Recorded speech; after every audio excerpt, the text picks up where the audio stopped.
How you doing, Mr. Dave Meltzer? Welcome back, guys, to Fog Entertainment, and today we're looking at a former WWE star that claims he never had a bad match. And apparently, he was a top merchandise seller. Last seen at Survivor Series, I believe, 2018, when he randomly appeared in the crowd in WWE and he tried to cut the promo, but then he quickly got swamped by security and sent packing. You know, as much as it was dodgy and like weird, I mean, that's a pretty decent moment in recent history. It kind of sums up how bad wrestling is for that to be like some guy just sitting in the crowd and that being a pretty big moment. But during an appearance on I'm Boston for a shite. Busted Open Radio, former WWE star Real One, aka Enzo Amore, commented on his past with the company being forgotten about. And I quote, "I never had a bad match. You can't have a bad match when you do this thing called selling, okay? Selling. And I sold my ass to the point that we sold tickets and we sold t-shirts. I became the #1 merchandise seller in all pro wrestling as a rookie. And people want to act like it didn't happen, so I don't want to erase history. That's what they did in Nazi Germany, you idiots. Don't ever try to act like I didn't happen."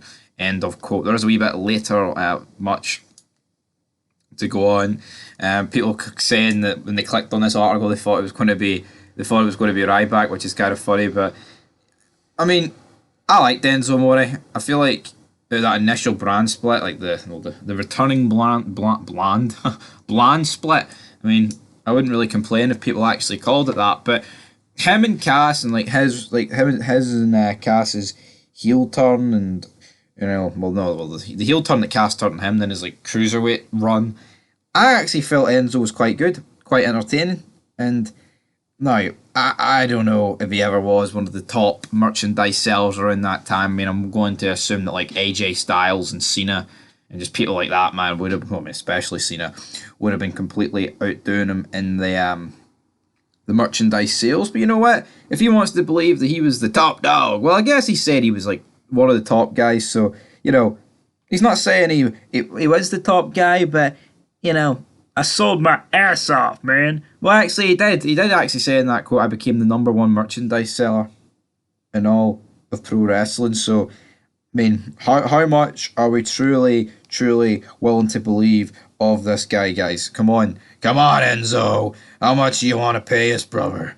#1, I'm going to say Big Match John was #1 in that time period. But you know, if this guy wants to believe that he wasn't, then who am I? Who am I, damn it, to judge him? But he did go on to have another bit of the quote, and he said, and I quote, "When you erase somebody's history, when you pretend like it didn't happen, you rewrite the book, okay? This is wrestling's history. And when you put wrestling's history on paper, the #1 merchandise seller as a rookie in 2017 was Enzo and Cass. Alright, the #1 merchandise seller in NXT was Enzo and Cass. The long tenured guys in NXT were Enzo and Cass. Why? Because we put asses in seats."